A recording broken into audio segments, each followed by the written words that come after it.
Have you ever walked into a room, sat in a chair, or maybe even visited a doctor and just felt like the world wasn't quite designed for you?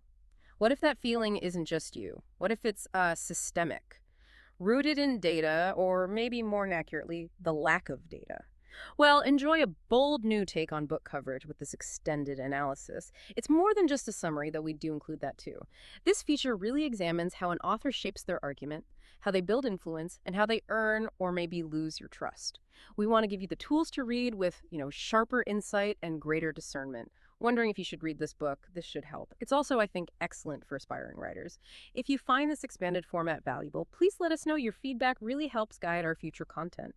And just so you know, you are experiencing a unique two-host AI conversation powered by Google's NotebookLM, aimed at providing deeper, more dynamic book analysis. Today we are diving into Caroline Criado Perez's Invisible Women.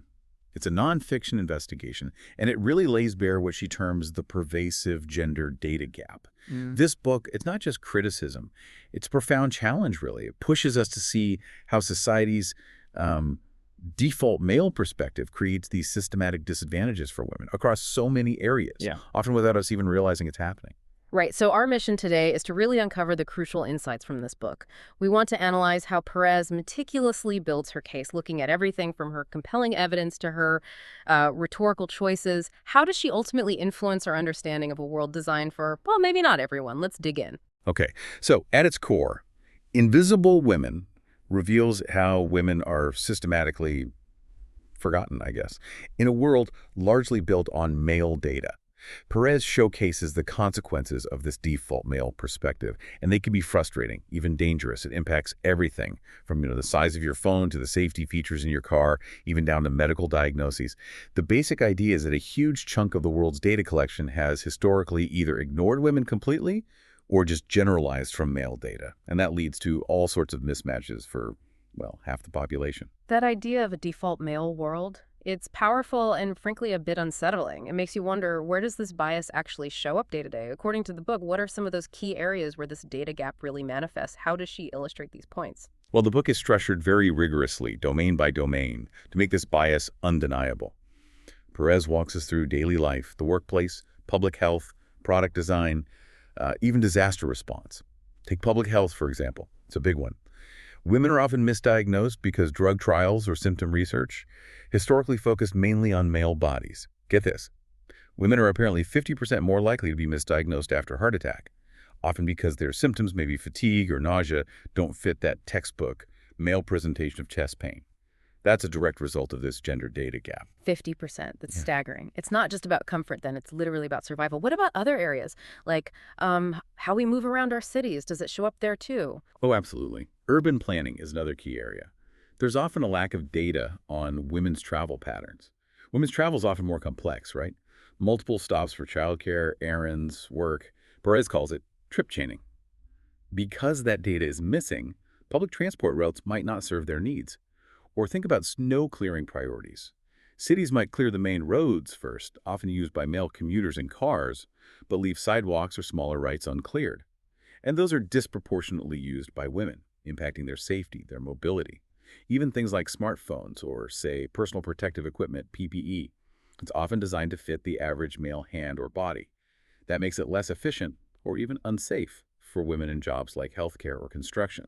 Perez provides just countless specific examples like these, and each one sort of chips away at the idea that these are just small inconveniences. She reveals them as systemic failures. It really sounds like she's not just listing problems. She's building this comprehensive, almost undeniable case for why things have to change. What's Perez's ultimate goal here? Is it just about raising awareness, or is she pushing for something bigger? Oh, it's definitely more than just awareness. She uses rigorous research, a really clear argumentative structure. It's all designed to expose these pervasive biases. But she also advocates powerfully for inclusive decision-making, for comprehensive gender-sensitive reforms. It's not just a complaint, it's a call to action. She's arguing for a fundamental shift. Gather more inclusive data that's disaggregated, broken down by gender, age, and other factors, and then use that data to design policies and products that genuinely serve everyone, moving beyond that ingrained default male thinking. She wants to create a truly equitable world. So yes, inform, but mainly persuade people to act or support policies addressing these invisible inequities. Okay, let's really unpack the book's impact then. Carolyn Criado Perez isn't just laying out facts, she's crafting this incredibly powerful argument. It forces you to reevaluate things. How does she establish her credibility? Set the stage for such a broad, urgent topic and make us trust her right from the beginning. Well, what's fascinating is Perez's own background. She's a journalist and activist, already known for her work in gender politics and data analysis. Remember her campaign to get a woman on British banknotes? And that was her. So her credibility, her ethos, it's built on a solid foundation. Extensive research, real-world advocacy. She's not an outsider looking in. She's an expert who's been championing these issues and making an impact. The timing of the book, 2019, is also key. It landed right when awareness of gender inequalities was rising, but often still felt abstract. There was this clear need for concrete, data-driven social change. So the book felt incredibly resonant, providing tangible evidence for conversations already happening. And she grounded her arguments not just in anecdotes, but in this huge array of global studies, expert opinions, that really reinforces her trustworthiness. Okay, so she's got the credibility. Who is she trying to reach with this message, and what does she actually want them to do after reading? Is it aimed at experts or everyone? Her intended audience is actually remarkably broad, which I think says a lot about the book's relevance. Policymakers, definitely. Researchers who can collect better data, activists who can push for reforms, but also, importantly, just general readers, people who value factual evidence and clear arguments. Her purpose seems twofold: inform and persuade. She wants everyone to understand the reality and the consequences of this data gap, from the individual level right up to the systemic. But beyond just informing, she's strongly advocating for more inclusive data collection, better policy design. She wants to spur action. And her tone is crucial here. It's urgent, it's clear, it's driven by advocacy, but she manages to balance that scholarly analysis with really accessible language. She conveys the seriousness without getting bogged down in academic jargon, ensuring the message hits home for lots of different people. Right, this is where it gets really interesting for us as readers. How does she actually convince us? What specific rhetorical tools does she use to make this seemingly invisible problem so glaringly obvious, so undeniable? She's building a real case here. Yeah, that's where her appeal to logic, the logos, is absolutely central. She rigorously uses statistics, comparative analyses, specific concrete examples, all to demonstrate these broader systemic patterns. It creates this coherence, this logical progression that's just hard to argue with. For instance, she points out how in the EU, the average female body is basically considered a variant of the male body, which then leads to things like crash test dummies being modeled primarily on the average male. And the result: women are 47% more likely to be seriously injured in a car crash, even in cars rated as safe. That's not emotion talking. It's a logical outcome of how data is gathered and applied. She just piles on fact after fact, study after study. It makes it clear these aren't isolated incidents. They're pervasive, data-driven failures. The sheer volume of evidence creates this undeniable logical force. But it isn't just numbers and dry statistics, is it? I mean, the logic is powerful, but there's also this deep emotional core to her arguments. It really brings the data to life. It makes you feel the injustice. Exactly. The pathos, the emotional resonance, is skillfully woven in. She uses compelling personal anecdotes, powerful case studies. These stories highlight the very real, often frustrating, sometimes dangerous everyday struggles women face because of these biases. These narratives really underline the human cost of the data gaps. They turn abstract stats into tangible, sometimes shocking lived experiences. She might describe, say, a woman freezing in an office because the thermostat is calibrated to the average male metabolic rate, or a female farmer unable to use standard tools designed for male strength. And crucially, she uses juxtaposition, really effectively putting two different things side by side to highlight a stark contrast. For example, she might present a statistic about unpaid care work, how much more time women spend on it than men, and then immediately follow with a story about how this invisible labor limits a woman's economic participation. It makes the abstract concept of data bias incredibly relatable, profoundly impactful. It evokes empathy, a sense of injustice. So she engages both our heads and our hearts. Smart. How does she weave all this together? The language choices, the book's overall structure. How does that maximize the persuasive power? It feels so meticulously constructed. Her writing is remarkably accessible, which is key, but it's also densely packed with evidence. Meticulous citations throughout. She uses powerful, sticky language like that phrase, default male. It just instantly captures the core problem, doesn't it? And she uses clarifying analogies to make abstract concepts concrete, easier to grasp. Her word choice or diction is precise, always emphasizing the systemic and institutional issues rather than blaming individuals.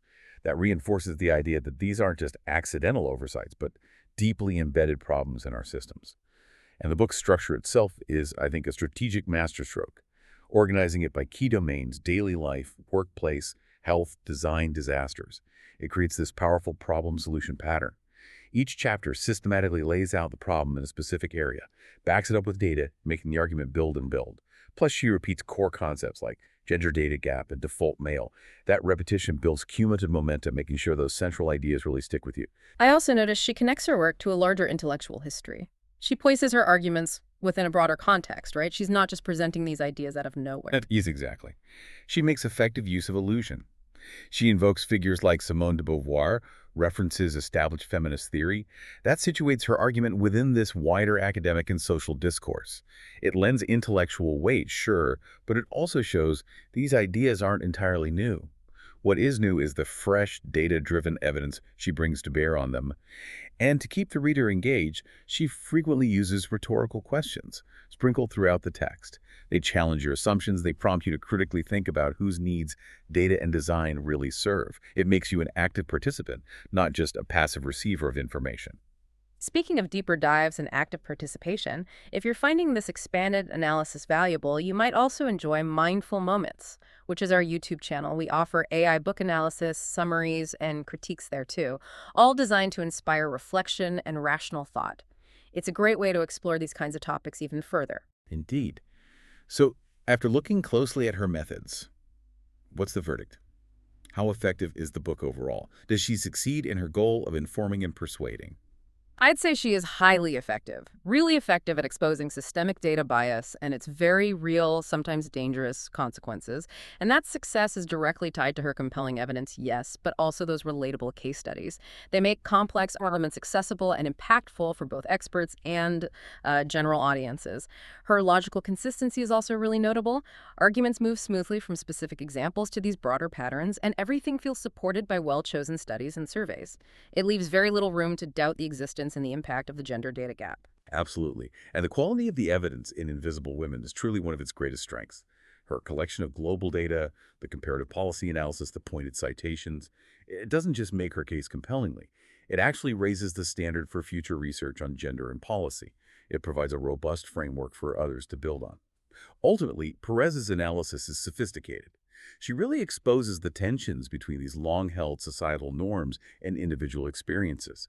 She explores how different audiences might react to calls for inclusivity. She successfully speaks to high-level policymakers, giving them concrete data-backed reasons for change. But she also speaks to everyday readers, making them aware of the invisible biases shaping their own lives. It's a comprehensive and, I think, very persuasive call to action. This book really does make you reevaluate almost everything from, the design of an office building to the serious implications of medical research.